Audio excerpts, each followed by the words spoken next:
Hello and welcome to another Betfred Sports video right here in the Quest Media Network studio. Peter, absolutely devastating yesterday. There's not much more you can say. You know, what was your thought on the game? Well, I thought that, you don't want to criticise Gareth Southgate. He's done a fantastic job getting us to the final. No one would have thought that. And if you put a hand on heart at the start of the tournament, you'd have taken getting to the final because the competition's very tough in Europe. Anyway, I do think that he could have brought on substitutes quicker towards the end. It felt like we were just like drifting towards penalties rather than kind of going for it. And I thought that against those older Italian defence, we could have done better with more pace up front. So I thought it could have gone for it rather than let it drift to penalties, because inevitably we're going to lose penalties, which we did. And then the racist abuse is appalling. You could kind of predict that. He's taken it on the chin, Gareth, and said that it was his choice about the selection of the players to take the penalties, which suggests to me that that's why he brought them on so late on. But if you've got players like Rashford who've hardly touched the ball in the tournament and then suddenly he's taking a penalty, well, that's questionable because he's not right up to it. He's not on the pace of the game. He's not feeling the adrenaline going in his body. Those are things to be questioned. But overall, Gareth Southgate gets like a 9 out of 10 for me in terms of his overall management of the games, the change in the tactics and the lineups, which are interconnected, of course, for each game was significant for me, rather than just, we always play 4-4-2 or whatever each time. He changed it to match the opponent's qualities. Yeah, well, just before we started recording, Gareth Southgate has come out and said he wants to remain in charge for the World Cup in Qatar next year. Do you think he's deserved that right to do it? Well, I think that's a given because he's done better than any other managers previously, and I do expect him to carry on. I mean, they're virtually qualified for the World Cup now anyway. Yeah. Harry Kane, interestingly, you know, I think he's dipped in the Sports Personality of the Year. It is 16-1 now. For me, he went missing yesterday. Could he have gone up a notch, do you think? He went missing in a final. I think that Harry Kane was didn't really know what position he was supposed to be playing there, whether it was right up top or in that sort of drifting number 10 kind of role. He was coming back into a less an area where he was going to make less impact on the game. Let's put it that way. So I thought that he's a player who needs to be fed. Basically, he's a centre forward who wants to be fed, and he wasn't being fed enough in that game. You're right. In the Sports Personality of the Year, he was amongst the favourites, if not favourite, before the match. He's now drifted to 16-1. Raheem Sterling's 12-1 of the England party.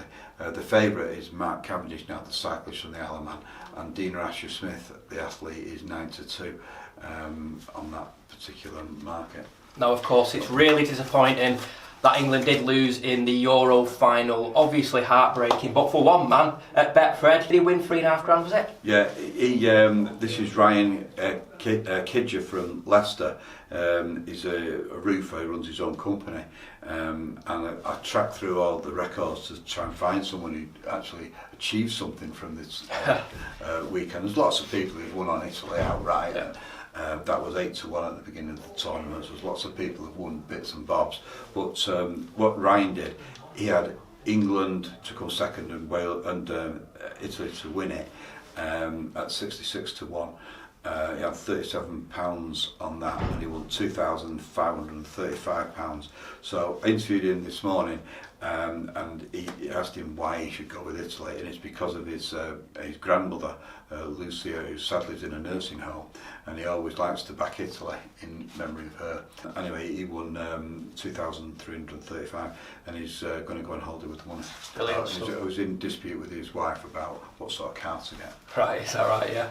Now, Wembley obviously held the Euro 2020 final yesterday. It will be a hive of activity this weekend because it's the Challenge Cup final. Peter, what can you tell us about this? Well, it's St Helens against Castleford. St Helens going great guns, as kind of per usual. They're second in the Betfred Super League, and they are 7-4 to win the Super League again. And Catalans are the leaders, they're 3-1. Warrington are in at 7-2 for the Betfred Super League. But as you say, it's the Challenge Cup, the Betfred Challenge Cup final. First time we've sponsored the Challenge Cup, back at Wembley, 3 o'clock on Saturday. And in that game, St Helens are 3-10 on to win the game. Castleford 11-4. Castleford go into it on the back of a 70-18 trouncing by Salford Reds at the weekend.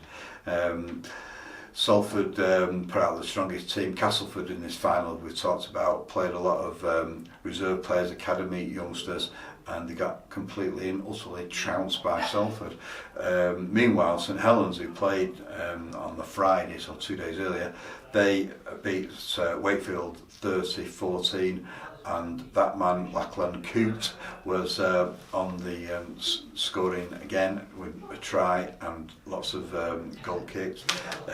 He got 18 points out of the 30 that St Helens chalked up, and he is 7-1 to score the first try in the Challenge Cup final. Got double delight on, so you get double your money if if that person gets one try and then goes on to get another one. And then we've got Tommy Makinson, he's a 6-1 shot in favourite to score the first try. For a 20 points or more victory for St Helens, it's 2-1 with Betfred. Am I right in thinking there's a bit of turmoil behind the scenes at Salford? They held the fans forum, I think it was last Thursday night, regarding the ground, the AJ Bell Stadium, because obviously the ground share with Sale Sharks. And is there a bit of a worry that they might have to move elsewhere in the future?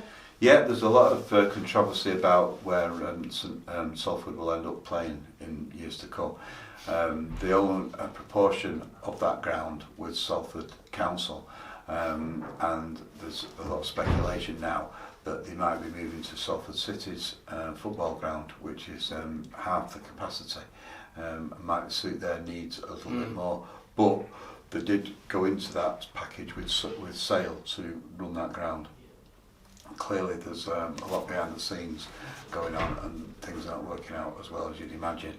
So it is, you're right, they are very, very grumpy, are the Salford fans, and they could move eventually to Moor Lane, which is the home of Salford City. Yeah, and I guess more locally, Oldham Ruffians just appointed Brian McDermott as an advisor to Sheridan, who's the head coach there now, following Matt Diskin's departure. Do you think that's a real coup for a club like Oldham? It is. I was quite astonished to read about that, and it suggests that they have ambitions to get out of the Championship. Brilliant stuff. Well, if you do fancy a punt on the Challenge Cup final this weekend, Betfred stores are now open, but you can also bet online and via their app.